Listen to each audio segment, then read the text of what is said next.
ಮೇಷ್ಟ್ರೆ ನಿಮ್ಮ ಹೆಸರೇ ಸೂಚಿಸುತ್ತೆ ನೀವು ಕೊಳ್ಳೇಗಾಲದವರು ಅಂತ. ಸೊ ನಿಮ್ಮ ಬಾಲ್ಯ ಶಾಲಾ ಕಾಲೇಜು ದಿನಗಳು ಹೇಗಿದ್ವು? ಇದಕ್ಕೆ ಮುಂಚೆ ನಾನು ಇನ್ನೊಂದು ಪ್ರಶ್ನೆ ಕೇಳ್ಬಿಡ್ತೀರೋ ಏನೋ ಅಂತ ಅನ್ಕೊಂಡು ತುಂಬಾ ಆತಂಕಗೊಂಡಿದ್ದೆ. ಯಾವ ಪ್ರಶ್ನೆ ಹೇಳಿ? ಕೊಳ್ಳೇಗಾಲಕ್ಕೂ ಮಾಟ ಮಂತ್ರಕ್ಕೂ ನಿಮಗೂ ಏನು ಸಂಬಂಧ? ನೀವು ಮಾಟ ಮಂತ್ರ ಮಾಡ್ತೀರಾ? ಈ ತರ ಪ್ರಶ್ನೆಗಳನ್ನೆಲ್ಲ ಸುಮಾರು ಜನ ಕೇಳಿ, ಶಬ್ದ ಮಾಂತ್ರಿಕ ನೀವು. ಈ ತರ ಎಲ್ಲ ಪ್ರಶ್ನೆ ಕೇಳ್ತಾರೇನೋ ಅಂತ ಅಂದ್ಕೊಂಡಿದ್ದೆ ಆತಂಕದಿಂದ. ಕೊಳ್ಳೇಗಾಲ ನಾನು ಹುಟ್ಟಿ ಬೆಳೆದಿದ್ದು ಊರು. ಅದು ಬಿಟ್ಟು ಕೊಳ್ಳೇಗಾಲದಲ್ಲಿ ಸದ್ಯಕ್ಕಂತೂ ನನಗೆ ಸಂಬಂಧಪಟ್ಟಂಥದ್ದು ಏನೂ ಇಲ್ಲ.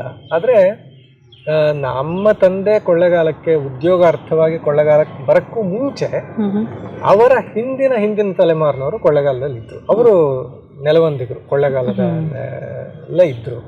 ಅವಾಗೆಲ್ಲ ಕೊಳ್ಳೇಗಾಲ ಇದಕ್ಕೆ ಕೊಯಂಬತ್ತೂರಿಗೆ ಸೇರಿದ್ದಾನೆ, ತಮಿಳ್ನಾಡಿಗೆ ಸೇರಿದ್ದು. ನಮ್ಮ ಮುತ್ತಾತ ಗೋವಿಂದಪ್ಪನವರು ಅಂತಂದ್ಬಿಟ್ಟು ಹೆಡ್ ಕಾನ್ಸ್ಟೇಬಲ್ ಆಗಿದೆ ಕೊಳ್ಳೇಗಾಲದಲ್ಲಿ. ಅವರು ಆ ಕಾಲಕ್ಕೆ ಬಹಳ ದೊಡ್ಡ ಕೇಡಿ ಪರಟೆ ಕೊರುವ ಅಂತ ಅವನ್ನ ಹಿಡಿದು ಅವ್ರಿಗೆ ಗೋಲ್ಡ್ ಮೆಡಲ್ಲು ಅದು ಇದೆಲ್ಲ ಬಂದಿತ್ತು ಅಂತ ಹೇಳ್ತಾರೆ, ನನಗೆ ಗೊತ್ತಿಲ್ಲ. ಆಮೇಲೆ ನಮ್ಮ ಮುತ್ತಾತ ರಾಮರಾಯರು ಅಂತಂದ್ಬಿಟ್ಟು ಅಲ್ಲಿ ಕೊಳ್ಳೇಗಾಲದ ನ್ಯಾಷನಲ್ ಮಿಡ್ಲ್ ಸ್ಕೂಲಲ್ಲಿ ತಮಿಳು ವಾದ್ಯರಾಗಿದ್ದರು. ಇವರೆಲ್ಲ ಮೂಲತಃ ತಮಿಳುನಾಡಿನ ಕಡೆಯಿಂದ, ತಮಿಳುನಾಡು, ಈ ಭವಾನಿ, ಕೊಯಮತ್ತೂರು ಭವಾನಿ ಡಿಸ್ಟ್ರಿಕ್ಟಿಂದ ಬಂದವರು. ಅವರು ಅಲ್ಲಿತ್ತು. ಆಮೇಲೆ ಕೊಳ್ಳೇಗಾಲದಲ್ಲಿ ನಮಗೆ ಜಮೀನು ಇತ್ತು ಅಂತ ಹೇಳ್ತಾರೆ, ನನಗೆ ಗೊತ್ತಿಲ್ಲ. ಈ ನರಿಪುರ ಇದ್ರ ಕಡೆ ಜಮೀನು ಇತ್ತು ನಮ್ಮ ಮರಿತಾತನ ಕಾಲಕ್ಕೆ ಅಂತ ಅಂದ್ಬಿಟ್ಟು. ಅದೆಲ್ಲ ಇವಾಗ ಹಳೆ ಕತೆ, ಅದು ಎಲ್ಲಿದೆ ಅಂತ ನಾನಂತೂ ನೋಡಿಲ್ಲ. ಅವರಿದ್ದರು, ಆ ರೀತಿ ಇದ್ದರು. ಆಮೇಲಿಂದ ನಮ್ಮ ತಾತನ ಕಾಲದಲ್ಲಿ ಅವರು ಬೇರೆ, ನಮ್ಮ ತಾತನೇ ಅಲ್ಲಿ ಕೆಲಸ ಬಿಟ್ಟು ಮತ್ತೆ ಸೋಸ್ಲೆಗೆ ಹೋದರು. ವ್ಯಾಸರಾಜ ಮಠ ಸ್ವಾಮಿಗಳ ಜೊತೆ ಅವರು ಕಾಲ ಕಳೀತಾ ಇದ್ದರು. ಆಮೇಲಿಂದ ನಮ್ಮ ತಾತ ಟೀಚರ್ ಆಗಿ ಕೆಲಸಕ್ಕೆ ಸೇರಿದ್ರಿಂದ ಕೊಳ್ಳೇಗಾಲದ ಸಂಬಂಧ ಪೂರ್ತಿ ತಪ್ಪೋಯ್ತು. ಕೊಳ್ಳೇಗಾಲಕ್ಕೂ ನಮ್ಮ ಇದಕ್ಕೂ ಆಮೇಲೆ ಇನ್ನೇನು ಸಂಬಂಧ ಇರಲಿಲ್ಲ. ಮತ್ತೆ ನಮ್ಮ ತಂದೆ ಅವರ ಕೆಲಸದ ಕಾರಣದಿಂದ ಕೊಳ್ಳೇಗಾಲದಲ್ಲಿ ದೊಡ್ಡಿಂದವಾಡಿ ಅಂತಂದ್ಬಿಟ್ಟು, ದೊಡ್ಡಿಂದವಾಡಿಯಲ್ಲಿ ಅವರು ಫಸ್ಟ್ ಅವರ ಜಾಬ್ ಪೋಸ್ಟಿಂಗ್ ಆಗಿದ್ದು. ಆವಾಗ ಅವರು ಮದುವೆ ಆಗಿದ್ದು ಅದೇ ಸುಮಾರಿನಲ್ಲೇ. ಮದುವೆ ಆದಮೇಲೆ ಒಂದು 5 ವರ್ಷ ಅಲ್ಲೇ ಇದ್ದರು. ಆಮೇಲೆ ನಾನು ಹುಟ್ಟಿದೆ ದೊಡ್ಡಿನವಾಡಿ. ಅಲ್ಲಿಂದ ಅವ್ರು ಕೊಳ್ಳೇಗಾಲಕ್ಕೆ ಟ್ರಾನ್ಸ್ಫರ್ ಆಯಿತು. ಆವಾಗ ನಾನು 3-4 ತಿಂಗಳ ಮಗು ಅಂತ ಅನಿಸುತ್ತೆ. ಆವಾಗಿನಿಂದ ನಾನು ಕೊಳ್ಳೇಗಾಲದಲ್ಲೇ ಇದ್ದೀನಿ. ನನಗೆ ಬುದ್ಧಿ ತಿಳಿದಾಗಿಂದ, ಈಗಲಾದರೂ ಬುದ್ಧಿ ತಿಳಿದಿದೆಯಾ ಅಂತ ಕೇಳಬೇಡಿ, ಪ್ರಪಂಚ ನೋಡೋಕ್ಕೆ ಶುರು ಮಾಡಿದಾಗಿಂದ ನಾನು ಕೊಳ್ಳೇಗಾಲದಲ್ಲೇ ಇದ್ದೀನಿ. ಮತ್ತು ಡಿಗ್ರಿ ಎಲ್ಲ ಮುಗಿಸಿದ್ದಲ್ಲೇ. ಆಮೇಲಿಂದ ಇದು ನನ್ನ ಇನಿಷಿಯಲ್ನಲ್ಲಿ KS ಅಂತ ಇದೆ. ನಮ್ಮಲ್ಲಿ ಊರಿನ ಹೆಸರು ಇಟ್ಕೊಳ್ಳೋ ಪದ್ಧತಿ ಯಾವತ್ತೂ ಇರಲಿಲ್ಲ. ತಂದೆ ಹೆಸರು ಬರೋ ಕೃಷ್ಣಮೂರ್ತಿ ಸುಬ್ಬರಾಮು ಅಂತ ಅಂದ್ಬಿಟ್ಟು. ಕೃಷ್ಣಮೂರ್ತಿ ಕೊಳ್ಳೇಗಾಲ ಕೆ ಅನ್ನೋದು ಕೃಷ್ಣಮೂರ್ತಿ ಅಂತ ಬರಬೇಕಾದ್ದು. ಆದರೆ ಅವಾಗೆಲ್ಲ ಎಕ್ಸ್ಪ್ಯಾನ್ಷನ್ ಎಲ್ಲೂ ನೋಟ್ ಮಾಡ್ತಾ ಇರಲಿಲ್ಲ. ಈವನ್ SSLCಲೂ ಕೂಡ KS ಅಂತ ಅಷ್ಟೇ ಇದ್ದಿದ್ದು, ಅದೇನು ಬೇಕಾದರೂ ಆಗ್ಬೋದು. ಆಮೇಲೆ ನಾನು ಬೆಂಗಳೂರಿಗೆ ಬಂದ ಮೇಲೆ ಅದು ಊರಿನ ಮೋಹ ಸ್ವಲ್ಪ ಇತ್ತು. ಈಗ ಇವತ್ತಿಗೂ ನೋಡಿ ಎಷ್ಟು ಆಶ್ಚರ್ಯ ಅನಿಸುತ್ತೆ. ಯಾವುದೋ ಒಂದು ಕನಸಿತ್ತು, ಇದೆಲ್ಲ ಆದಮೇಲೆ ಯಾವಾಗಲೂ ಒಂದು ಸಲ ನಾನು ಕೊಳ್ಳೇಗಾಲಕ್ಕೆ ವಾಪಸ್ ಹೋಗ್ತೀನಿ, ನನ್ನ ಉಳಿದ ಭಾಗವನ್ನು, ಜೀವನದ ಉಳಿದ ಭಾಗವನ್ನು ಕೊಳ್ಳೇಗಾಲದಲ್ಲಿ ಕಳೀತೀನಿ ಅಂತಂದ್ಬಿಟ್ಟು ಅದಿರುತ್ತೆ. ಅದು ಎಷ್ಟು ಇವತ್ತಿಗೆ ಎಷ್ಟು ಅಪ್ರಸ್ತುತ ಅಂತ ಅನ್ಸುತ್ತೆ ಇವತ್ತು ಅಂತಂದರೆ. ಆದರೆ ಅದನ್ನು ನಾನು ಯಾವತ್ತಿಗೂ ಅದನ್ನು ನರ್ಚರ್ ಮಾಡಿಕೊಂಡೇ ಇದ್ದೆ. ಆದರೆ ನೋಡಿ, ನನ್ನ ಪತ್ನಿ ಕೊಳ್ಳೇಗಾಲದವಳಲ್ಲ, ನನ್ನ ಮಗ ಕೊಳ್ಳೇಗಾಲದಲ್ಲಿ ಹುಟ್ಟಿದವನಲ್ಲ, ಅವನಿಗೆ ಊರಿನ ಬಂಧ ಇಲ್ಲ, ಅವ್ರು ಯಾರೂ ಇಲ್ಲದೆ ನಾನು ಕೊಳ್ಳೇಗಾಲಕ್ಕೆ ಹೋಗಿ ನೆಲೆಸೋ ಸಾಧ್ಯತೆಯೇ ಇಲ್ಲ. ಅದರಿಂದ ಅದು ತುಂಬ ಅಪ್ರಸ್ತುತವಾಗಿ ಹೋಗುತ್ತೆ. ಆದರೆ ಮನಸ್ಸಿನಲ್ಲಿ ಅದಿರುತ್ತೆ. ಬಹುಶಃ ಓದಿಗೆ ಅಂತಂದ್ಬಿಟ್ಟು ಊರು ಬಿಟ್ಟಾದಾಗಿಂದಲೇ ಒಂದು ರೀತಿ ಅದು ಹೋಮ್ ಸಿಕ್ನೆಸ್ ಅಂತಾರಲ್ಲ, ಅದು ಕಾಡ್ತಾ ಇತ್ತು ಅಂತ ಅನ್ಸುತ್ತೆ. ಯಾವಾಗಲೂ ಎಕ್ಸ್ಪ್ಯಾನ್ಷನ್ ಹಾಕಬೇಕಾದಾಗ ಹೆಚ್ಚಿಗೆ ಪ್ರಯತ್ನ ಇಲ್ಲದೆ ಅದು ಕೆ ಅನ್ನೋದಕ್ಕೆ ಎಕ್ಸ್ಪ್ಯಾನ್ಷನ್ ಹಾಕಬೇಕು ಅಂತಂದ್ರೆ ಕೊಳ್ಳೇಗಾಲ ಅಂತ ಹಾಕಿದೆ. ಆದ್ರಿಂದ ಅಫಿಷಿಯಲ್ ರೆಕಾರ್ಡ್ಸಲ್ಲಿ ಅದು ಕೊಳ್ಳೇಗಾಲ ಅಂತ ಬಂದುಬಿಡ್ತು. ಹಾಗೇನೆ ಸೊ ಊರಿನ ಹೆಸರು ನನ್ನ ಹೆಸರಿನ ಜೊತೆ ಸೇರ್ಕೊಂಡಿದ್ದ ಆ ರೀತಿ. So I am happy at least with that. We are happy as well. ನನ್ನ ಇದು ಬಾಲ್ಯ ಇದನ್ನೆಲ್ಲ ಕೇಳಿದ್ರಿ, ಪೂರ್ವ ಕಥೆಯನ್ನು ಕೇಳಿದ್ರಿ. ಯಾಕೆಂದ್ರೆ ನಾ ಅವಾಗಲೇ ಹೇಳಿದಾಗ ನಮ್ಮ ಪರಿಚಯ ಆಗಿದ್ದೇನೆ ಹೈಕಲ್ ಮ್ಯಾಗ್ನೆಟಿಕ್ಸ್ ಇಂದ. ಅಲ್ಲಿ that is the starting point. ಅದಕ್ಕೆ ಹಿಂದಿಂದು ನಿಮ್ಮ ವಿಷಯ ನನಗೆ ಗೊತ್ತಿಲ್ಲ, ನನ್ನ ವಿಷಯನೂ ಗೊತ್ತಿರಲಿಲ್ಲ. ನಾನು ಹೇಳಿದೆ ನಿಮ್ಮದು ಬಾಲ್ಯಕಾಲ, ಯಾವ ಊರು ಏನು ಇದನ್ನೆಲ್ಲ ಸ್ವಲ್ಪ ಹೇಳಿದ್ರೆ ಬಹುಶಃ ಅದು ಒಂದು ಪೂರ್ಣತೆ ಬರುತ್ತೆ ಅಂತ ಅನ್ಸುತ್ತೆ.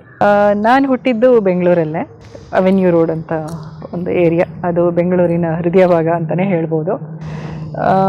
ನನ್ನ ಬಾಲ್ಯ ಬಂದು ಒಂದು ಜಾಯಿಂಟ್ ಫ್ಯಾಮ್ಲಿಯಿಂದ ನಾವು ಮತ್ತೆ ರಿಮೋಟ್ ಫ್ಯಾಮ್ಲಿಗೆ, ನ್ಯೂಕ್ಲಿಯರ್ ಫ್ಯಾಮ್ಲಿಗೆ ಬಂದಾಗ ಅಂತ ನೆನೆಸ್ಕೊಂಡ್ರೆ ನನಗೆ ನೆನಪಿರೋದ್ರಲ್ಲಿ ನನ್ನ ತಂದೆ ಈಸ್ ಗೋಲ್ಡ್ ಸ್ಮಿತ್, ಚಿನ್ನದ ಕೆಲಸ ಮಾಡ್ತಿದ್ದಂಥವ್ರು. ನಾವು 3 ಜನ ಹೆಣ್ಮಕ್ಳು ನಮ್ಮ ತಾಯಿಗೆ, ನಾನು ದೊಡ್ಡವಳು. ಅದರಲ್ಲಿ ಸಾಕಷ್ಟು ನನಗೆ ಚಿಕ್ಕ ವಯಸ್ಸಿಂದನೇ ಬಹಳ ಆಟಗಳಲ್ಲಾಗಲಿ ಅಥವಾ ಒಂದು go forward and do something, whatever you want, ನಿನ್ಗೇನು ಬೇಕೋ ಅದನ್ನು ಮಾಡು ಅನ್ನೋ ಒಂದು ಧೈರ್ಯ ಆಗಲಿ, ಯಾವುದಕ್ಕೂ ಒಂದು ಅಡೆತಡೆ ಇಲ್ಲದೆ ನನ್ನನ್ನು ಮುನ್ನುಗ್ಗಿಸಿ ಬೆಳೆಸಿದಂಥ ತಂದೆ ತಾಯಿಗಳು ನನಗೆ. ಯಾವುದೇ ಒಂದು ರೀತಿಯ ಹೇಳಬೇಕು ಅಂದರೆ ಚೌಕಟ್ಟಿನಲ್ಲಿ ಬೆಳೆಸಿದಂಥದ್ದಲ್ಲ. So always a free bird ಚಿಕ್ಕವಳಿದ್ದಾಗಿಂದ. ಮತ್ತು ನಮ್ಮ ತಂದೆಯ ನಾನು ತುಂಬ ಪೆಟ್ ಮಗಳು, ಮೊದಲನೇ ಮಗಳು. ಹಂಗೆ ನೋಡೋಕ್ಕೆ ಹೋದರೆ ನನ್ನ ಬಾಲ್ಯ ಪೂರ್ತಿ ಒಂದು ಸಿಂಪಲ್ ಲೈಫ್ ಸ್ಟೈಲ್ ಇತ್ತು. ಅದರಲ್ಲಿ ಏನೋ ಒಂದು ವಿಶೇಷವಾಗಿ ಹೇಳ್ಕೊಳ್ಳೋ ಅಂಥದ್ದು ಏನಿಲ್ಲ ಅಂದ್ರೂ ಅಪ್ಪ ಅಮ್ಮನ ಒಂದು ಮಡಿಲಲ್ಲಿ, ಅವರ ಪ್ರೀತಿಯಲ್ಲಿ ಭಾಳ ಚೆನ್ನಾಗಿ ನಡ್ಕೊಂಡು ಬಂದಂಥ ಒಂದು ಜೀವನ ಅದಾಗಿತ್ತು. ಮಧ್ಯದಲ್ಲಿ ನಮಗೊಂದು ಆರ್ಥಿಕವಾಗಿ ಒಂದಷ್ಟು ಸಮಸ್ಯೆಗಳು ಉಂಟಾಯಿತು. ಸಾಕಷ್ಟು ಕಷ್ಟಗಳನ್ನು ನನ್ನ ತಂದೆ ತಾಯಿ ಇಬ್ಬರು ಎದುರಿಸಿದ್ರು. ಸೊ ಅದ್ರ ಜೊತೆಗೆ ನಾನು ಒಂದು ಹೈಸ್ಕೂಲಿಗೆ ಬರ್ತಾ ಇದನ್ನೆಲ್ಲ ನೋಡಬೇಕಾದ್ರೆ ಒಂದು ಲೈಫ್ ಹೀಗೂ ಇರೋಕ್ಕೆ ಸಾಧ್ಯ ಅನ್ನೋದು ಆವಾಗ ನನಗೆ ತಿಳ್ಕೊಳ್ಳೋದಕ್ಕೆ ಮುಂದಾಯಿತು. ಇದೆಲ್ಲ ನೋಡ್ತಾ ಜೀವನ ಅಷ್ಟು ಸುಲಭ ಅಲ್ಲ, ನಾವು ಅಂದ್ಕೊಂಡಷ್ಟು ಸುಲಭ ಅಲ್ಲ, ತುಂಬ ಕಾಂಪ್ಲಿಕೇಟೆಡ್ ಇದೆ ಅನ್ನೋದನ್ನು ನೋಡ್ತಾ ಬಂದೆ. ಆ್ಯಂಡ್ ಎಜುಕೇಷನ್ ಅಂತ ಬಂದಾಗ ನನಗೆ ಸಂಪೂರ್ಣ ಮಾಡ್ಕೊಳ್ಳಿಕ್ಕಾಗಲಿಲ್ಲ because of this financial issues only.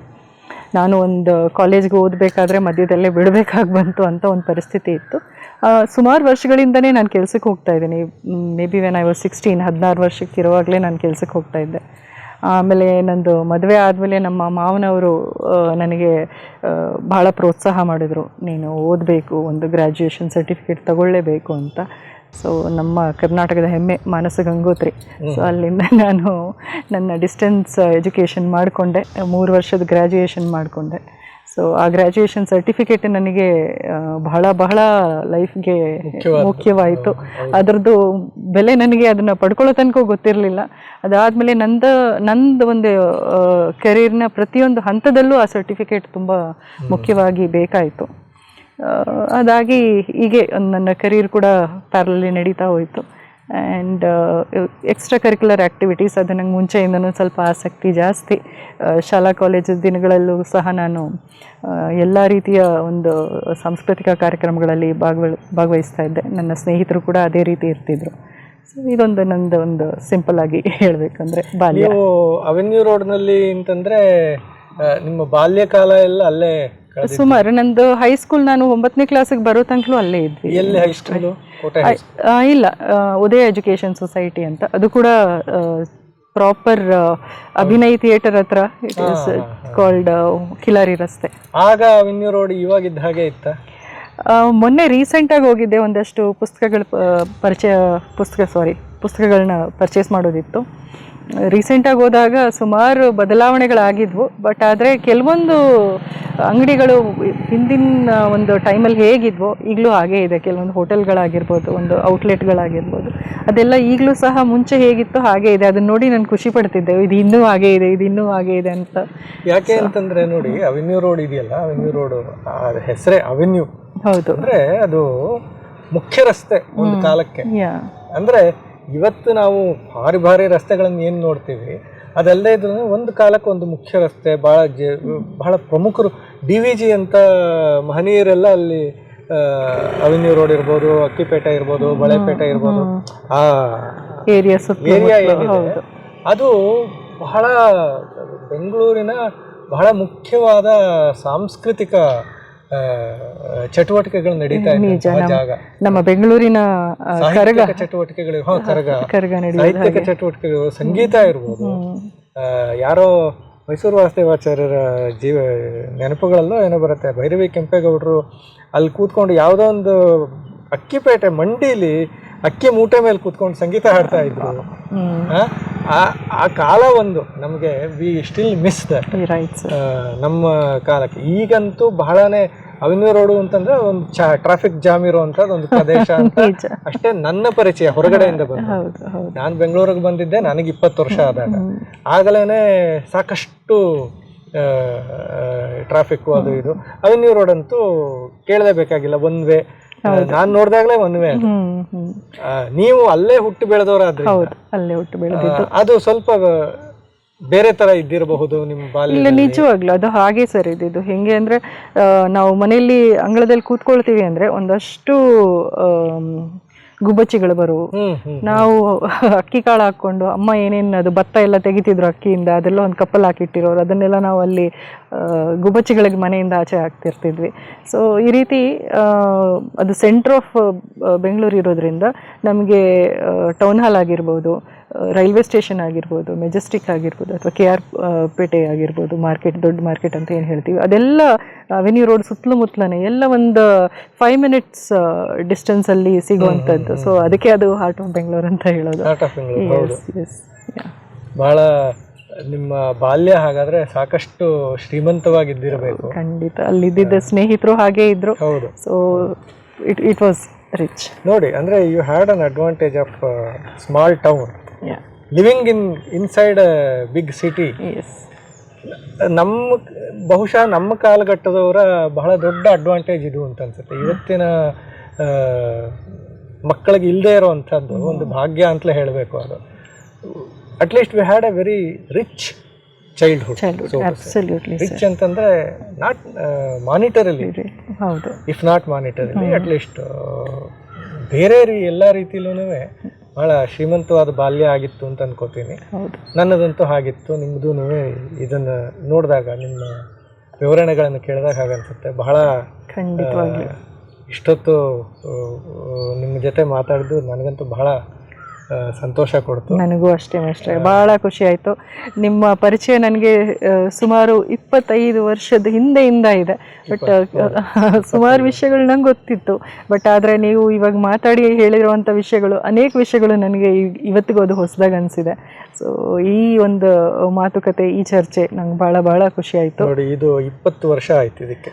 ಅರೆ, ಅದೇ ವಾಚನ್ ಕಟ್ಕೊಂಡು ಬಂದಿದ್ದೀವಿ, ಹೈಕಲ್ ಮ್ಯಾಗ್ನೆಟಿಕ್ಸ್. ನೋಡ್ಬೋದು, 20 ವರ್ಷ ಆಯ್ತು ಇದಕ್ಕೆ. ನಮ್ಮ ಪರಿಚಯಕ್ಕೆ 25 ವರ್ಷ ಆಯ್ತು. ಬಹಳ ಸಂತೋಷ. ಧನ್ಯವಾದ. ನಮಸ್ಕಾರ ಎಲ್ಲ ಮಿತ್ರರಿಗೆ. ಇಬ್ಬರು ದಿಗ್ಗಜ ಜ್ಞಾನಿಗಳ ಜೊತೆ ನಾನು ಕೂತಿದ್ದೀನಿ ಅಂತ ಹೇಳ್ಕೊಳ್ಳೋದು ನನಗೆ ಹೆಮ್ಮೆ ಆಗ್ತಾ ಇದೆ. ಮೊದಲನೇದಾಗಿ Rupa Satish madam, thank you so much ಜೊತೆಗೆ ಬಂದಿದ್ದಕ್ಕೆ. ಜೊತೆಗೆ ಇವತ್ತಿನ ಸಂದರ್ಶನದಲ್ಲಿ ತಾವು ಭಾಗಿಯಾಗಿ ನಿಮ್ಮ ವಿಚಾರಗಳನ್ನು ನಮ್ಮ ಜೊತೆ ಹಂಚ್ಕೊಳ್ತಾ ಇರೋದು ಧನ್ಯವಾದ ಸರ್. ಈ ಒಂದು ಅವಕಾಶಕ್ಕೆ ಧನ್ಯವಾದ ನಿಮಗೆ. ಸೊ ರೂಪಾ ಸತೀಶ್ ಹೇಗೆ ಅಂತ ಹೇಳಿದ್ರೆ ದೇವರು ಕೊಟ್ಟ ತಂಗಿ ಅಂತ ಹೇಳ್ಕೊಳ್ಳೋದಕ್ಕೆ ನಿಜವಾಗ್ಲೂ ಹೆಮ್ಮೆ ಪಡ್ತೀನಿ. ಸಾಕಷ್ಟು ಎಲ್ಲೂ ಅವರು ಪರ್ಸನಲ್ ವಿಷಯಗಳನ್ನ ಹಂಚ್ಕೊಳ್ಳಲಿಲ್ಲ. ನಾವು ಅವರ ಯಾವುದೇ ಒಂದು ಪ್ರೈವಸಿಗೆ ಧಕ್ಕೆ ಆಗದೆ ಇರೋ ರೀತಿಯಲ್ಲಿ ಅವ್ರನ್ನ ಕೆಲವೊಂದು ವಿಚಾರಗಳನ್ನ ಕೆಣಕಬೇಕು ಅನ್ನೋ ಒಂದು ಇದರಲ್ಲಿ ಇವತ್ತು ಅವ್ರ ಮುಂದೆ ಕೂತ್ಕೊಂಡೆ. ಈಗ ನೀವು ಅವೆನ್ಯೂ ರೋಡ್ ಬಗ್ಗೆ ಹೇಳಿದ್ರಿ. ಅವೆನ್ಯೂ ರೋಡಲ್ಲಿ ಈಗಲೂ ಅವತ್ತಿನ ಕಾಲದ ಗೆಳೆಯರು ಯಾರು ಅಥವಾ ಗೆಳತಿಯರು ನಿಮ್ಮ ಜೊತೆ ಓದೋರು ಇದ್ದಾರಾ ಅಲ್ಲಿ? ಖಂಡಿತ ಸರ್. ನನ್ನ ಜೊತೆಗೆ ಅವತ್ತಿನ ದಿನ ನಂದು ನರ್ಸರಿಯಲ್ಲಿ ಓದಿರೋಂಥ ಸ್ನೇಹಿತರು ಕೂಡ ಇದ್ದಾರೆ. ಹೇಳಬೇಕಂದ್ರೆ ನಮ್ಮದೊಂದು 8 ಜನದ ಒಂದು ಗ್ರೂಪ್ ಇದೆ. ಫೇಸ್ಬುಕ್ಗೆ ನಾನು ಎಷ್ಟು ಥ್ಯಾಂಕ್ಸ್ ಹೇಳಿದ್ರು ಸಾಲದು. ಯಾಕಂದರೆ ಸುಮಾರು ವರ್ಷಗಳ ನಂತರ ಎಲ್ಲರೂ ನಾವು ಒಬ್ಬರಿಬ್ಬರು ಪರಿಚಯ ಇರ್ತಿದ್ವಿ. ಬಟ್ ಫೇಸ್ಬುಕ್ ಮೂಲಕ 8 ಜನ ಮತ್ತೆ ಒಂದಾಗಿ ನಾವು ಈಗಲೂ ಟಚಲ್ಲಿದ್ದೀವಿ. ಈಗಲೂ ವರ್ಷಕ್ಕೊಂದ್ಸಲ ಭೇಟಿಯಾಗುವಂಥ ಒಂದು ಪರಂಪರೆಯನ್ನು ರೂಢಿಸ್ಕೊಂಡಿದ್ದೀವಿ. ನಿಮಗೆ ನನಗೆ ಇನ್ನೊಂದೇನಂತಂದರೆ you are nothing but a human magnet. ನೀವು ಅವೆನ್ಯೂ ರೋಡಲ್ಲಿ ಬಾಲ್ಯ ಎಲ್ಲ ಕಳೆದ್ರಿ. 16ನೇ ಶತಮಾನದ ಒಂದು ರಸ್ತೆ ಅದು. ಅದು ಇಂಡೋ ಮತ್ತು ಇಂಡೋ ಬ್ರಿಟಿಷ್ ಇದರಲ್ಲಿ ಸಾಕಷ್ಟು ಇತಿಹಾಸದಲ್ಲಿ ಅದು ಪ್ರಮುಖವಾದ ಪಾತ್ರ ವಹಿಸಿದೆ. ಜೊತೆಗೆ ಮಂಜುನಾಥ್ ಸರ್ ಈಗಾಗಲೇ ಹೇಳಿದರೆ ಎಂತೆಂಥ ದಿಗ್ಗಜಗಳಲ್ಲಿ ಓಡಾಡ್ತಿದ್ರು ಅಂತ. ಮಾಸ್ಟರ್ ಹಿರಣ್ಣಯ್ಯನವರು ಸಹಿತ ಅಲ್ಲೇ ತಮ್ಮ ಕಷ್ಟದ ದಿನಗಳನ್ನ ಕಳೆದಂಥ ಒಂದಿದು ಇದು. ಹಾಗಿರೋದ್ರಿಂದ ಅವೆನ್ಯೂ ರೋಡು ಬಹುಶಃ ಅಂತಹ ಒಂದು ಜಾಗದಿಂದ ಬಂದ ಮಹನೀಯರಲ್ಲಿ ನೀವೊಬ್ಳು ವೀರ ಹೆಣ್ಮಗಳು ಅಂತ ಹೇಳ್ಕೊಳ್ಳೋದಕ್ಕೆ so I stand nowhere there. Whatever may be. ಅದ್ರ ಜೊತೆಗೆ ಏನಕ್ಕೆ ಹೇಳ್ತಾ ಇದ್ದೀನಿ ಅಂದರೆ, ನಾವೆಲ್ಲರೂ ಅಂದ್ಕೊಳ್ತೀವಿ, ನಾವು ತುಂಬ ಜನದ್ದು ಒಂದು ಇದಿದೆ, ರೂಪ ಸತೀಶ್ ಅಂದರೆ she is nothing but human magnet ಅಂತ ಹೇಳಿ. ಸೊ ಇದು ಯಾತಕ್ಕೆ ಅಂತ ಹೇಳಿದ್ರೆ, ನಿಮ್ಮಲ್ಲಿ ಏನು ವಿಷಯಗಳನ್ನ ತಗೋಬಾರ್ದು ಅನ್ನೋದಕ್ಕೆ ನೋಡಕ್ಕೆ ಹೋದರೆ ಇಟ್ ಈಸ್ 0. ಏನು ತಗೋಬಾರ್ದು ಅನ್ನೋದಕ್ಕೆ, ಏನು ತಗೋಬೇಕು ಅನ್ನೋದಾದ್ರೆ ಇಟ್ ಈಸ್ 100. ಹೆಂಗಿದೆಲ್ಲ ಸಾಧ್ಯ ಆಯ್ತು ನಿಮಗೆ? ಸರ್ ನಿಜ ಹೇಳಬೇಕಂದ್ರೆ ನೀವೇನು ಹೇಳ್ತಾ ಇದ್ದೀರಾ ನನಗೆ ಅರ್ಥ ಆಗ್ತಾನೇ ಇಲ್ಲ. I am just Rupa here, ನಿಮ್ಮ ಜೊತೆಗೆ ನಿಮ್ಮ ತಂಗಿ, ಇಷ್ಟೇ ನಾನು ಹೇಳಕ್ಕೆ ಸಾಧ್ಯ. This is the thing. ನನಗೆ ಎಲ್ಲ ಗೊತ್ತಿದ್ದು ನನಗೇನು ಗೊತ್ತಿಲ್ಲ ಅನ್ನೋ ರೀತಿಯಲ್ಲಿ ಬದುಕ್ತಾ ಇರೋದೇ ಆ ಒಂದು ಒಂದು ಇಂತಹ ವಿಚಾರಗಳಿಗೆ ಕಾರಣ ಆಗಿದೆ. ಜೊತೆಗೆ ನೀವು ಸ್ಟೇಟಸ್ ಹಾಕ್ತೀರಾ, ಆಲ್ಮೋಸ್ಟ್ ಎಲ್ಲ ಸ್ಟೇಟಸ್ಸೂ ಒಬ್ಬರನ್ನೆಲ್ಲ ಒಬ್ಬರು ಇನ್ಸ್ಪೈರ್ ಮಾಡ್ತಾ ಇರುತ್ತೆ. ಜೊತೆಗೆ ಕೆಲವರು ಅದನ್ನು ಶೇರ್ ಸಹಿತ ಮಾಡ್ತಾರೆ. ಅಲ್ಲಿ ಹಲವಾರು ಕುಟುಂಬಗಳು, ಹಲವಾರು ವ್ಯಕ್ತಿಗಳು ನನಗೆ ತೀರಾ ಹತ್ತಿರದಿಂದ ಹೇಳ್ತಾರೆ, ಬೆಳಗ್ಗೆ ಎದ್ದ ತಕ್ಷಣ ರೂಪಾ ಸತೀಶ್ ಸ್ಟೇಟಸ್ ನೋಡಲಿಲ್ಲ ಅಂತ ಹೇಳಿದ್ರೆ ನಾವೇನೋ ಮಿಸ್ ಮಾಡ್ಕೊಂಡ್ವಿ ಅಂತ. ಸೊ ಆ ಸ್ಟೇಟಸಲ್ಲಿ ಪ್ರತಿಯೊಂದರಲ್ಲೂ ಮೆಸೇಜ್ ಇರುತ್ತೆ. ಸೊ ಹೇಗೆ ಯಾವ್ಯಾವ್ದ್ರಿಂದ ಇನ್ಸ್ಪೈರ್ ಆಗ್ತಾ ಇದ್ದಾರೆ ನೀವು? ಸರ್ ಆ್ಯಕ್ಚುಲಿ ನಾನು ಸ್ಟೇಟಸ್ ಹಾಕೋದು ಏನಂತಂದರೆ, ನನ್ನದೇ ಒಂದು ದೈನಿತ್ಯದ ಒಂದು ಯಾವುದೋ ಒಂದು ಚಟುವಟಿಕೆ ನನ್ನದೇ ಒಂದು ದೈನಿತ್ಯದ ಒಂದು ಚಟುವಟಿಕೆ ಬಗ್ಗೆ ಹಾಕ್ಕೊಳ್ತೇನೆ. ಯಾರಿಗೂ ನಾನು ಬೋಧನೆ ಮಾಡೋ ಅಷ್ಟು ದೊಡ್ಡವಳಲ್ಲ. ಸೊ ಅದಾಗಿ ನನಗೇನು ಅನಿಸುತ್ತೆ, ಈ ಒಂದು ಸಂದರ್ಭದಲ್ಲಿ ಈ ಒಂದು ಘಟನೆ ನಡಿಬೇಕಾದ್ರೆ, ಈ ಒಂದು ರೀತಿ ನಾನು ಊಟ ಮಾಡಬೇಕಾದ್ರೆ, ಇದೊಂದು ತಿಂಡಿ ತಿನ್ನಬೇಕಾದ್ರೆ, ಅಥವಾ ಈ ಥರ ಒಂದು ಸ್ನೇಹಿತೆಯನ್ನ ಭೇಟಿಯಾದಾಗ ಅವ್ರು ಕೊಡೋ ಒಂದು ಪುಟ್ ಗಿಫ್ಟ್ ಆಗಿರ್ಬೋದು, ಏನೇ ಆಗಿರ್ಬೋದು, ನಾನೊಂದು ಲೈಫ್ನ ನೋಡೋ ರೀತಿನ ಪ್ರೆಸೆಂಟ್ ಮಾಡ್ತೀನಿ ವಿನಃ ಎಲ್ಲೂ ನಾನು ಯಾರಿಗೂ ಅದನ್ನು ನೀವು ಪಾಲಿಸಿ ಅಂತ ಆಗಲಿ ಅಥವಾ this is what you are suppose to do ಅಂತ ಆಗಲಿ ಅದನ್ನೆಲ್ಲೂ ಹೇಳೋ ಅಷ್ಟು ದೊಡ್ಡೋಳು ನಾನಲ್ಲ. ಸೊ ಅದಾಗಿ ಸಿಂಪಲಾಗಿ ನಾನು ಇರೋದು ಹೀಗೆ, ಇದು ಹೀಗಿದೆ, ಈಗ ನಾನು ಎಂಜಾಯ್ ಮಾಡ್ತಾ ಇದ್ದೀನಿ ಅನ್ನೋದನ್ನು ಮಾತ್ರ ನಾನು ಸ್ಟೇಟಸಲ್ಲಿ ಹಾಕ್ತೀನಿ. ಬಹುಶಃ ಅದು ಜನರನ್ನ ಚೆನ್ನಾಗಿ ತಲುಪ್ತಾ ಇದೆ ಅಂತ ಅಂದ್ಕೊಳ್ತೀನಿ. ನನ್ನ ಬಹಳ ಜನ ಕೇಳ್ತಾರೆ, ಒಂದಿನ ನಾನು ಒಂದು ಶುಕ್ರವಾರದ ಸ್ಟೇಟಸ್ ಹಾಕಲಿಲ್ಲ ಅಂದರೆ ಯಾಕೆ ಹಾಕಲಿಲ್ಲ ಅನ್ನೋವಂಥದ್ದು.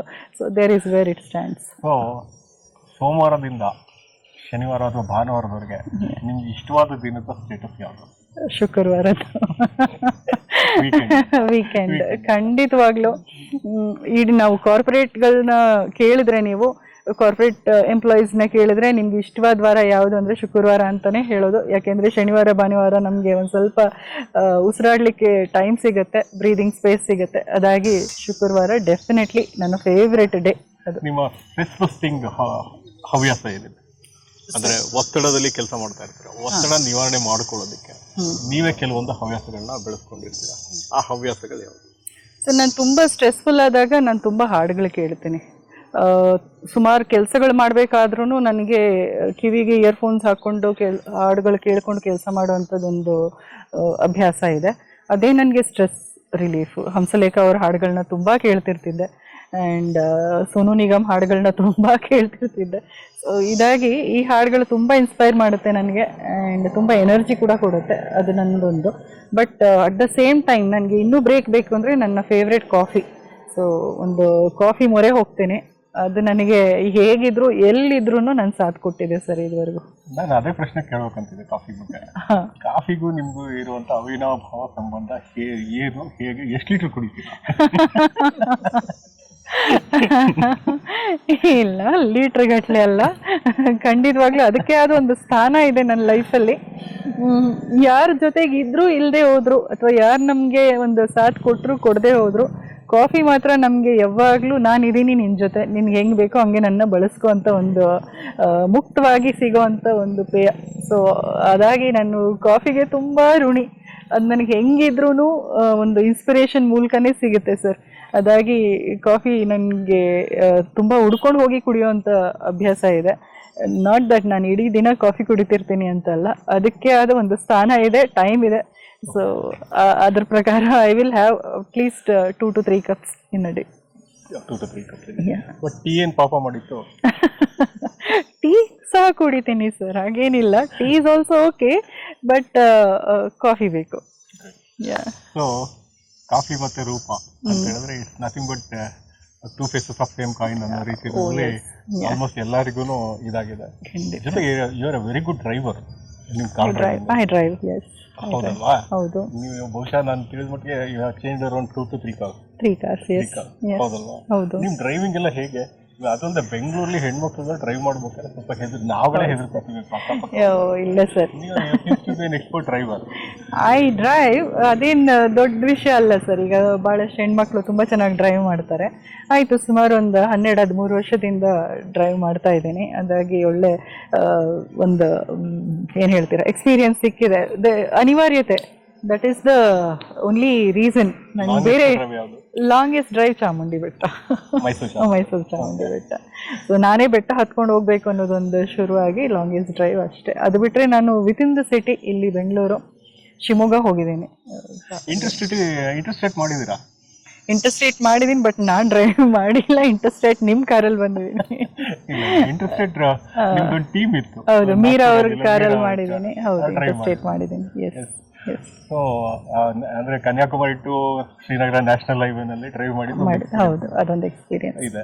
ಎಸ್. ಸೊ ಅದು ಬಿಟ್ರೆ ಪುಸ್ತಕಗಳು, ನಿಮಗೆ ಅದ್ಭುತವಾದಂಥ ಪುಸ್ತಕಗಳ ಒಂದು ನಾಲೆಡ್ಜ್ ಇದೆ. ಜೊತೆಗೆ ಅದ್ರ ಬಗ್ಗೆ ವಿಮರ್ಶೆ ಮಾಡೋಂಥ ಪ್ರತಿ ಪುಸ್ತಕ ಓದಬೇಕಾದ್ರೆ ನೀವು ಪ್ರತಿ ವಿಷಯನ ಪಾಯಿಂಟ್ ಔಟ್ ಮಾಡ್ಕೊಂಡು ಹೋಗ್ತೀರಾ ಅಥವಾ ಮನಸ್ಸಲ್ಲಿ ಇಟ್ಕೊಂಡು ಆಮೇಲೆ ಅದನ್ನ ಮತ್ತೆ ರಿಕ್ರಿಯೇಟ್ ಮಾಡ್ಕೊಳ್ತೀರಾ? ಇಲ್ಲ ಸರ್, ನಾನು ಪುಸ್ತಕ ಓದೋದು ಅದು ನನಗೆ ಇನ್ಸ್ಪೈರ್ ಮಾಡ್ತಾ ಇದೆ. ಎಲ್ಲೋ ಒಂದು ನನ್ನ ಆಲೋಚನೆಗಳಿಗೆ ಹೊಸ ಆಯಾಮಗಳನ್ನು ಕೊಡ್ತಾ ಇದೆ, ಅಥವಾ ನನ್ನ ಅನಿಸಿಕೆಗಳನ್ನು ಪ್ರಶ್ನಿಸ್ತಾ ಇದೆ ಅನ್ನೋದಾದರೆ ಮಾತ್ರ ನಾನು ಆ ಪುಸ್ತಕಗಳಿಗೆ ಸಾಕಷ್ಟು ಒತ್ತು ಕೊಟ್ಟು ಪಾಯಿಂಟ್ಗಳನ್ನು ಮನಸ್ಸಲ್ಲಿ ಇಟ್ಕೊಂಡು ಸ್ವಲ್ಪ ಗ್ಯಾಪ್ ಕೊಟ್ಟು ಓದ್ತೀನಿ. ನಾನು ಒಂದು ಓದಿದಾದ್ಮೇಲೆ ಅದು ನನಗೆ ಎಲ್ಲೋ ಒಂದಷ್ಟು ಪ್ರಶ್ನೆಗಳನ್ನ ನನ್ನಲ್ಲಿ ನನಗೆ ಕೊಡ್ತಾ ಇದೆ ಅದು ಅಂದರೆ ಅಲ್ಲೊಂದು ಸ್ವಲ್ಪ ಗ್ಯಾಪ್ ಕೊಡ್ತೀನಿ.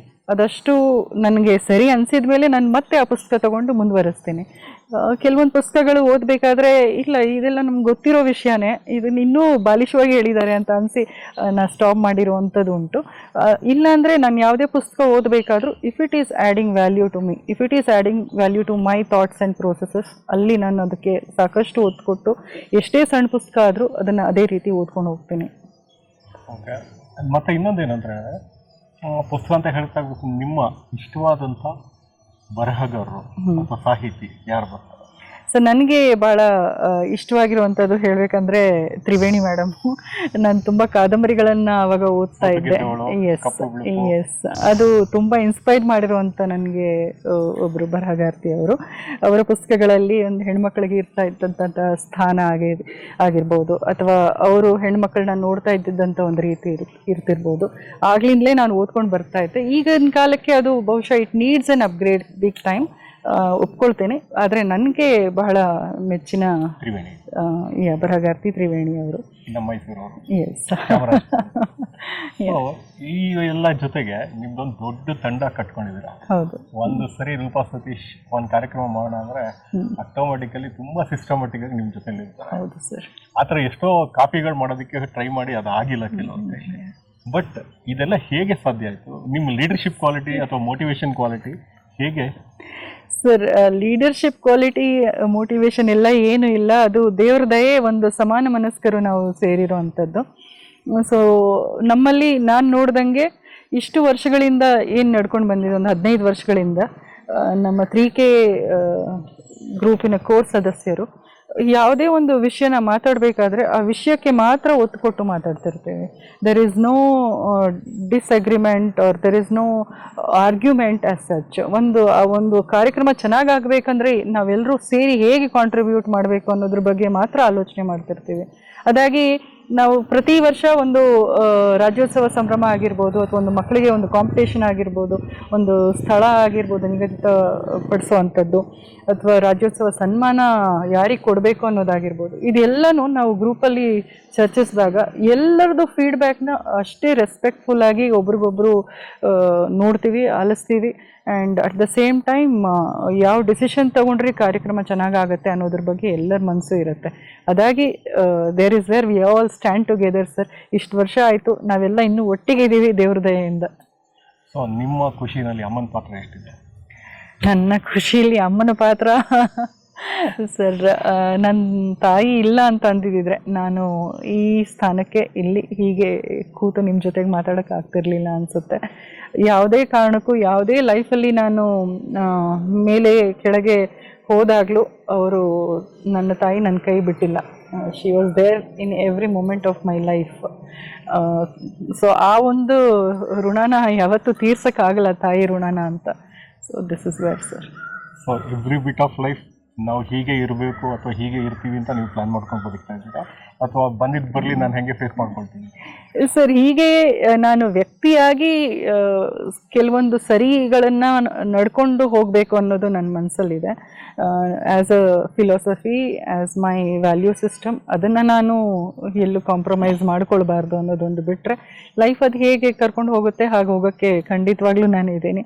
ಆ್ಯಂಡ್ ಎಲ್ಲದಕ್ಕಿಂತ ಮುಖ್ಯವಾಗಿ ನಮ್ಮ ತಾಯಿ ಅವರು ಕಷ್ಟದಲ್ಲಿದ್ದಾಗ ಹೇಗೆ ಮುಂದೆ ಬಂದು ಜೀವನ ನಡೆಸಿದ್ರು ಅನ್ನೋದು ಒಂದು ನಮ್ಮೆಲ್ಲರಿಗೂ ತುಂಬ ದೊಡ್ಡ ಉದಾಹರಣೆ. ಅವ್ರನ್ನ ನೋಡಿ ನಾವು ಕಲ್ತಿರೋವಂಥದ್ದು ಬಹಳ ಬಹಳ ಇದೆ sir. She is a very strong lady. Because the kind of ನಾವು ನೋಡಿರೋವಂಥ ಒಂದು ನೋವಿನ ದಿನಗಳು, ಒಂದು ಕಷ್ಟಪಟ್ಟಂಥ ದಿನಗಳು, ಅದನ್ನೆಲ್ಲ ಒಂದು ಮೆಲುಕು ಹಾಕಿದ್ರೆ ಅವ್ರು ಅದರಿಂದ ಹೇಗೆ ಹೊರಗೆ ಬಂದರು ಅನ್ನೋದು ನೋಡಿದ್ರೆ ನಮಗೆ, ನಾನು ಅದನ್ನು ತುಂಬ ಇನ್ಸ್ಪಿರೇಷನ್ ಆಗಿ ತಗೊಳ್ತೀನಿ. So she is the strength. ಜೊತೆಗೆ ನೀವು ನನಗೆ ಏನಕ್ಕೆ ನೀವು ಹ್ಯೂಮನ್ ಮ್ಯಾಗ್ನೆಟ್ ಅಂತ ಹೇಳಿದೆ ಅಂದರೆ, ಜಯಲಕ್ಷ್ಮಿ ಪಾಟೀಲ್ ಜೊತೆಗೆ ಎಂಥ ದೊಡ್ಡ ಟೀಮ್ ಇದೆ ನಿಮ್ಮ ಜೊತೆ. ಅದೆಲ್ಲ ನೋಡಿದಾಗ ಅವರೆಲ್ಲರೂ ನೀವು ಬೇಕು ಮೊನ್ನೆ ತಾನೇ ನಿಮ್ಮ ಇದನ್ನು ಅವರೆಲ್ಲ ಸೆಲೆಬ್ರೇಟ್ ಮಾಡಿದ್ದಾರೆ. They celebrated your success and even ನಿಮ್ಮ ಬರ್ತ್ಡೇ ಎಲ್ಲ ಸೆಲೆಬ್ರೇಟ್ ಮಾಡಿ ಜೋರಾಗಿ ಇದು ಮಾಡಿದ್ದಾರೆ. ಸೊ ಅವ್ರು ಎಲ್ಲರಿಗೂ ನೀವು ಇನ್ಸ್ಪೈರ್ ಆಗ್ತಾ ಇರ್ತೀರಾ ಸರ್. ಇನ್ಸ್ಪಿರೇಷನ್ ತುಂಬಾ ದೊಡ್ಡ ಮಾತು ಸರ್. ಎಲ್ಲರಿಂದ ನಾನು ಇನ್ಸ್ಪೈರ್ ಆಗ್ತೀನಿ. ಸೊ ಅದು ನಿಜ ಆಕ್ಚುಲಿ. ಸೊ ಎಲ್ಲರೊಳಗೊಂದಾಗೂ ಮಂಕುತಿಮ್ಮ, DVG ಇದಕ್ಕೂ ನಿಮ್ಮ ಬದುಕಿಗೂ ಸಾಕಷ್ಟು ಸಮಯ. ಬಾಲು ಸ್ಮೈಲ್ಸ್ ಆಲ್ಸೋ ಹಾಗೆ ಸರ್, ಅಲ್ವಾ ಮಿಸ್ಟರ್? ಎಲ್ಲರೊಳಗೊಂದಾಗೂ ಮಂಕುತಿಮ್ಮ ಅನ್ನೋ ಒಂದು ಇದು ಜ್ಞಾಪಕ ಬರ್ತಾ ಇದೆ. ಜೊತೆಗೆ ನಿಮ್ಮ ಜೀವನದ ಘಟ್ಟದಲ್ಲಿ ನೀವೊಂದು ಚಲನಚಿತ್ರದಲ್ಲೂ ಒಂದು ಸಣ್ಣದಾಗಿ ಒಂದು ಪಾತ್ರ, ಅಂದ್ರೆ ಅವರಾಗಿದ್ದು ಕರೆದಿದ್ದೆ ಹೊರತು ನೀವಾಗಿದ್ದು ಹೋಗಿದ್ದಲ್ಲ. ಇಲ್ಲ, ಹೌದು ಹೌದು. ಸೊ ಹೇಗಿದೆಲ್ಲ? ಇಲ್ಲ, ಅದು ಕವಿರಾಜ್ ಅವರು ನಮಗೆ ಮೊದಲನೇದಾಗಿ ನಾವು ರಾಜ್ಯೋತ್ಸವ ಸಂಭ್ರಮ ಮಾಡಿದಾಗ ನಮ್ಮ ಮೊದಲನೇ ವರ್ಷದ ಸಂಭ್ರಮಾಚರಣೆ ಆಗಿತ್ತು ಕನ್ನಡ ಸಾಹಿತ್ಯ ಪರಿಷತ್ತಲ್ಲಿ. ಅದರಲ್ಲಿ ಕವಿರಾಜ್ ಅವರು ನಮಗೆ ಮುಖ್ಯ ಅತಿಥಿಗಳಾಗಿ ಬಂದಿದ್ದರು, ಕನ್ನಡ ಚಲನಚಿತ್ರ ಸಾಹಿತಿಯವರು. ಸೊ ಆ ಒಂದು ಪರಿಚಯ ಇದ್ದ ಕಾರಣ ಅವರು ಈಗ ತೆಗಿತಾ ಇದ್ದಿದ್ದ ಚಲನಚಿತ್ರ ಕಾಳಿದಾಸ ಕನ್ನಡ ಮೇಷ್ಟ್ರು. ಸೊ ಆ ಚಿತ್ರದಲ್ಲಿ ನಿಮಗೊಂದು ಪಾತ್ರ ಇದೆ, ಮಾಡಬೇಕು ಅಂತ ಹೇಳಿದಾಗ ಅವರಿಗೆ ಇಲ್ಲ ಅನ್ನೋಕ್ಕಾಗಲ್ಲ ಸರ್ ನಾನು, ಬಿಕಾಸ್ ಅವ್ರು ನಮಗೆ ತುಂಬ ಪ್ರೋತ್ಸಾಹ ಕೊಟ್ಟಿದ್ದಾರೆ 3Kಗೆ. ಸೊ ಅದಾಗಿ ನಾನು ಹೋಗಿ ಮಾಡಿದೆ ಅಷ್ಟೇ. ಬಿಳಿ ಮುಗಿಲು ಇನ್ನೂ ಚಾಲ್ತಿಲಿದೆಯಾ? ಏನಾಯ್ತು ಆ ದಿನಗಳ ನೆನಪೇನಾರು? ಎಸ್, ಬಿಳಿ ಮುಗಿಲು ನಂದು ಬ್ಲಾಗ್ ಅದು. ಸೊ ಅದರಲ್ಲಿ ನಾನು ಬರಿತಾ ಇರೋವಂಥ ಒಂದಷ್ಟು ಕವಿತೆಗಳು, ನನ್ನ ಆರ್ಟಿಕಲ್ಸ್ ಏನೇನು ಪಬ್ಲಿಷ್ ಆಗ್ತಿತ್ತು ಅದರದ್ದು ಒಂದೊಂದು ಕಾಪೀಸ್ ಹಾಕ್ತಾ ಬಂದಿದ್ದೆ. ಅದಾದಮೇಲೆ ಫೇಸ್ಬುಕ್ ನಮಗೆ ಎಷ್ಟೊಂದು ಪ್ಲ್ಯಾಟ್ಫಾರ್ಮ್ ಮಾಡಿಕೊಡ್ತು ಅಂದರೆ, ಅಲ್ಲಿ ಯಾರು ಓದೋದಿಲ್ಲ ಆದರೆ ಈ ಫೇಸ್ಬುಕ್ಕಲ್ಲಿ ನಮ್ಮ ವಾಲ್ಗಳ ಮೇಲೆ ನಾವು ಹಾಕೊಳ್ಳೋಕೆ ಶುರು ಮಾಡಿದ್ವಿ. ಅದಾದಮೇಲೆ ಬ್ಲಾಗ್ ಸಂಸ್ಕೃತಿ ಒಂದು ಸ್ವಲ್ಪ ಬ್ಲಾಕ್ ಆಯಿತು. ಸೊ ಅದಾಗಿ ಬಿಳಿ ಮುಗಿಲು ಇದೆ, ಅದು ಆಗಾಗ ನಾನೇ ಹೋಗಿ ಓದ್ಕೊಂಡು ನೋಡ್ಕೊಂಡು ವಾಪಸ್ ಬರ್ತೀನಿ. ಬ್ಲಾಗ್ ಲೋಕದ ಸಂಭ್ರಮ ಒಂದು ಹಂತದಲ್ಲಿ ಎಲ್ಲರನ್ನು ಒಟ್ಟಾಗೋದಕ್ಕೆ ಸಹಕಾರ. ನಿಜ ಸರ್. ಕನ್ನಡ ಭಾಷೆಯಲ್ಲಿ ಒಂದು ರೀತಿಯ ತಂದೆ ಆದಂತ ಒಂದು ಚಳವಳಿ ಅಂತಾನೆ ಹೇಳ್ಬೇಕು. ನಿಜ. ಪ್ರಕಾಶ್ ಹೆಗಡೆ ಸರ್ ಅವರೆಲ್ಲ ಒಂದು ಕತೆ ಸರಣಿ ಕತೆಗಳನ್ನೇ ಶುರು ಮಾಡಿದ್ವು. ಸೊ ಖೋಖೋ ಆಟ ಒಬ್ರು ಶುರು ಮಾಡ್ತಿದ್ರು, ಇನ್ನೊಬ್ರು ಯಾರೋ ಬರೀತಾ ಇದ್ರು, ಇನ್ನೊಬ್ರು ಅದು 5-6ಕ್ಕೆ ಹೋಗ್ತಾ. ನಿಜ. ಸೊ ಆ ಒಂದು ದಿನಗಳು ಅದ್ಭುತವಾಗಿತ್ತು. ಮಗಳು ಮೇಘನಾ, ಸೊ ಅವಳ ನೀವು ತಾಯಿ ಅನ್ನೋದಕ್ಕಿಂತ ಹೆಚ್ಚಾಗಿ ಒಬ್ಬ ಆಪ್ತ ಗೆಳತಿ ನಿಜವಾಗ್ಲೂ sir. She is my best friend ಆಗಿರೋದ್ರಿಂದ. ಸೊ ಮಗಳ ಬಗ್ಗೆ ಏನೋ ಹೇಳೋದಿಲ್ಲ? ನನ್ನ ಮಗಳು she is my sweet heart. ಅವಳು ನನಗೆ ತುಂಬ ಏನು ಹೇಳ್ಬೋದು, ನನ್ನ ತಾಯಿಯಾಗೂ ಒಂದೊಂದು ಸಲ ಅವಳನ್ನ ನೋಡ್ತೀನಿ. ನನ್ನ ಮಗಳಾಗಿ ಅಲ್ಲ, ನನ್ನ ಗೆಳತಿಯಾಗಿ ನೋಡ್ತೀನಿ ಅವಳನ್ನ. ತಾಯಿಯಾಗಿ ಯಾಕೆ ಅಂದರೆ, ನಾನು ಕೆಲವೊಂದನ್ನು ನನ್ನ ಒಂದು ದೃಷ್ಟಿಕೋನದಲ್ಲಿ ನೋಡ್ತಿರ್ಬೇಕಾದ್ರೆ ಅವಳ ದೃಷ್ಟಿಕೋನ ಏನಿರುತ್ತೆ ಅಂತ ಒಂದು ತೋರಿಸ್ಕೊಟ್ಟಂಥ ವ್ಯಕ್ತಿ ಅವಳು. ಇನ್ನು ಚಿಕ್ಕ ವಯಸ್ಸಲ್ಲಿ ಅವಳು ಸಹ ಕೆಲವೊಂದು ಘಟನೆಗಳನ್ನ ನೋಡಿದಾಳೆ. ಮನಸ್ಸಿಗೆ ಅದು ಹೇಗೆ ಪ್ರಭಾವ ಬೀರಿದೆ ಅನ್ನೋದ್ರ ಬಗ್ಗೆ ನನಗೆ ನೋವಿದೆ. ಬಟ್ ಅದನ್ನು ಹೆಂಗೆ ಓವರ್ಕಮ್ ಮಾಡಿದ್ಲು, ಅದನ್ನು ಹೆಂಗೆ ಅವಳು ಒಂದು ಸ್ಟ್ರಾಂಗ್ ಲೇಡಿಯಾಗಿ ಇವತ್ತು ಅವಳನ್ನ ನಾನು ನೋಡ್ತೀನಿ. ಅದೆಲ್ಲ ನೋಡಿದಾಗ ಭಾಳ ಅವಳ ಬಗ್ಗೆ ಹೆಮ್ಮೆ ಅನಿಸುತ್ತೆ sir. She is overcome lot of hurdles ಚಿಕ್ಕ ವಯಸ್ಸಿಂದಾನೆ. ಸೊ ಐ ವಿಶ್, ನನಗೆ ಮಂಜುನಾಥ್ ಸರ್ ಹೇಳ್ತಿದ್ರಲ್ಲ, we all have gone through a very rich childhood ಅಂತ. ಆ ಒಂದು ರಿಚ್ ಚೈಲ್ಡ್ಹುಡ್ ನನ್ನ ಮಗಳು she could not enjoy that. So it was me for her all the time. ನಾನು ಇರ್ತಿದ್ದೆ ಅವಳ ಜೊತೆಗೆ. ಅದೊಂದು phase. But she is emerged as blue bird. ತುಂಬ ಚೆನ್ನಾಗಿ ಅವಳ ಲೈಫ್ನ ರೂಪಿಸ್ಕೊಳ್ತಾ ಇದ್ದಾಳೆ. ಅದಕ್ಕೆ ನನ್ನ ಕೈಯಲ್ಲಿ ಏನು ಸಹಾಯ ಮಾಡೋಕ್ಕೆ ಸಾಧ್ಯ, ಖಂಡಿತ ನಾನು I am there as a mother for her. Really grateful to you. ಖುಷಿ ಆಯಿತು. ಜೊತೆಗೆ ಕವಿತೆಗಳು ಬರವಣಿಗೆ ಹಾಗೆ ಮುಂದುವರೆದಿದೆ. ಮತ್ತೆ ಏನಾದ್ರು ಪುಸ್ತಕ ಬರೆಯೋದು ಅಥವಾ ಪಬ್ಲಿಷ್ ಮಾಡೋದು ಈಗ ಸದ್ಯಕ್ಕೆ ಪುಸ್ತಕ ಬರೆಯುವಂಥ ಒಂದು, ನನ್ನ ಕವಿತೆಗಳನ್ನ ನಾನೇ ಓದ್ಕೊಂಡಾಗ ಅದೇನಿಷ್ಟು ಸಿಲ್ಲಿಯಾಗಿ ಬರೆದಿದ್ದೀನಿ ನಾನಂತ ಅನಿಸುತ್ತೆ ನನಗೀಗ. ಸೊ ಆ ಪ್ರಯಾಸ ನಾನು ಖಂಡಿತವಾಗ್ಲೂ ಮಾಡೋದಿಲ್ಲ, ಪುಸ್ತಕಗಳನ್ನ ಪಬ್ಲಿಷ್ ಮಾಡೋವಂಥದ್ದಿಲ್ಲ. ನನ್ನ ಅನಿಸಿಕೆಗಳನ್ನು ಒಂದು ಡೈರಿಲಿ ನಾನು ಬರ್ಕೊಳ್ತಿರ್ತೇನೆ. ಅದು ಕವಿತೆಗಳೇ ಆಗಿರ್ಬೋದು ಅಥವಾ ಒಂದು ಸಣ್ಣ ಪುಟ್ಟ ಪ್ರಬಂಧಗಳೇ ಆಗಿರ್ಬೋದು. ಅದು ನನ್ನ ಸ್ವಂತಿಕೆಗೆ ಮಾತ್ರ ಇದು ಸರ್ ಸದ್ಯಕ್ಕೆ. ಕೌನ್ಸಿಲಿಂಗ್ ಮಕ್ಕಳಿಗೆ ಯಾಕೆ ಬೇಕು ಅಂತ ಹೇಳಿದರೆ ಸರ್, ಈಗ ನಾವು ನೋಡ್ದಂಗೆ ಪೇರೆಂಟ್ಸ್ಗೆ ಮಕ್ಕಳಿಂದ ಎಕ್ಸ್ಪೆಕ್ಟೇಷನ್ಸ್ ತುಂಬ ಜಾಸ್ತಿ. ಆ ಎಕ್ಸ್ಪೆಕ್ಟೇಷನ್ಸ್ನ ಮೀಟ್ ಮಾಡೋಕ್ಕೆ ಆಗ್ತಿಲ್ಲ ಅನ್ನೋ ಒಂದು ಕಾರಣದಿಂದಲೇ ಮಕ್ಕಳಿಗೆ ತುಂಬ ಒಂದು ಸ್ಟ್ರೆಸ್ ಅನ್ನೋದು ಆಗ್ತಿದೆ. ಆ ಕಾರಣಕ್ಕೆ ಮಕ್ಕಳನ್ನು ಒಂದು ಕೌನ್ಸಿಲಿಂಗಿಗೆ ಅಂತ ಕರ್ಕೊಂಡು ಹೋಗುವಂಥ ಪೇರೆಂಟ್ಸ್ನ ನಾವು ನೋಡ್ತೀವಿ. ನಿಜ ಹೇಳಬೇಕು ಅಂದರೆ, ನಾವು ತಿಂದಂಥ ಏಟಾಗಿರ್ಬೋದು ನಮ್ಮ ಬಾಲ್ಯಗಳಲ್ಲಿ, ನಮ್ಮಪ್ಪ ಅಂತೀವಿ, ನಮ್ಮ ತಾಯಿ ನಮ್ಮನ್ನ ಒಂದು ತಿದ್ದಿದಂಥ ಒಂದು ರೀತಿ ಆಗಿರ್ಬೋದು, ಅಥವಾ ನಾವುಗಳೆಲ್ಲ ನಮ್ಮ ಬಾಲ್ಯಗಳನ್ನೆಲ್ಲ ನೋಡಿದಾಗ ಆ ಒಂದು ರೀತಿ ಬಾಲ್ಯನ ಈಗ ನಾವು ಮಕ್ಕಳಿಗೆ ಕೊಡೋಕ್ಕಾಗೋದಿಲ್ಲ. ತುಂಬ ಸೊಫಿಸ್ಟಿಕೇಟೆಡ್ ಲೈಫ್ ಸ್ಟೈಲ್ ಆಗೋಗಿದೆ. ಸೊ ಅದಾಗಿ ಸಣ್ಣ ಸಣ್ಣ ವಿಷಯಕ್ಕೂ ಅವರು ಸ್ಟ್ರೆಸ್ ತಗೊಳ್ಳುವಂಥದ್ದೊಂದು ಪದ್ಧತಿ ರೂಢಿಸ್ಕೊಂಡಿದ್ದಾರೆ. ಒಂದು ಹೋಮ್ವರ್ಕ್ ಹೆಚ್ಚು ಕೊಟ್ಟರೂ ಸ್ಟ್ರೆಸ್ ಆಗುತ್ತೆ ಅವ್ರಿಗೆ. ಒಂದು ಆಟ ಒಂದು ಅರ್ಧ ಗಂಟೆ ಎಕ್ಸ್ಟ್ರಾ ಆಡಿಸಿದ್ರು ಕೂಡ ಅದೊಂದು ಸ್ಟ್ರೆಸ್ ಆಗುವಂಥದ್ದಿದೆ. ಸೊ ಆ ಮಕ್ಕಳಿಗೆ ಕೌನ್ಸಿಲಿಂಗ್ ಬೇಕಾ ಅಂದರೆ ನಾನು ಹೇಳೋದು, ಪೇರೆಂಟ್ಸೇ ಅದನ್ನು, ತಂದೆ ತಾಯಿಗಳೇ ಅದನ್ನು ನಿಭಾಯಿಸೋಕ್ಕೆ ಸಾಧ್ಯ ಆದರೆ ಅದು ಬೆಸ್ಟ್. ಇನ್ನೊಬ್ಬರ ಹತ್ರ ಕರ್ಕೊಂಡು ಹೋಗಿ ಆ ಮಕ್ಕಳನ್ನ ಹೇಳಿಸೋ ಅಂಥದ್ದನ್ನು ರೂಢಿಸ್ಕೊಳ್ಳದೆ ಅಪ್ಪ ಅಮ್ಮನೇ ಅದನ್ನು ಮಕ್ಕಳಿಗೆ ಸರಿ ಮಾಡ್ಕೊಳ್ಳೋ ಅಂಥದ್ದು ಒಂದು ವಾತಾವರಣ ಇದ್ದರೆ ಅದರಷ್ಟು ಬೆಸ್ಟ್ ಇನ್ನೊಂದಿಲ್ಲ sir. So I always look forward that parents should be taking care of there children well in that way. They should understand. ಈಗ ನಮ್ಮ ರೀತಿಲೇ ಇವ್ರದ್ದು ಜೀವನ ಇರುತ್ತೆ, ನಮಗೆ ಸಿಗದಿದ್ದೆಲ್ಲ ಇವರಿಗೆ ಕೊಡಬೇಕು, ನಾವು ಮಾಡಿಲ್ದಿರೋದೆಲ್ಲ ಇವ್ರು ಮಾಡಬೇಕು ಅಂದರೆ ಅದು ಸಾಧ್ಯ ಇಲ್ಲ. ಸೊ ಆ ಮಕ್ಕಳ ಮೇಲೆ ಇಲ್ಸಲ್ಲದ ಸ್ಟ್ರೆಸ್ ನೋಡೋಕ್ಕೆ ಹೋದರೆ.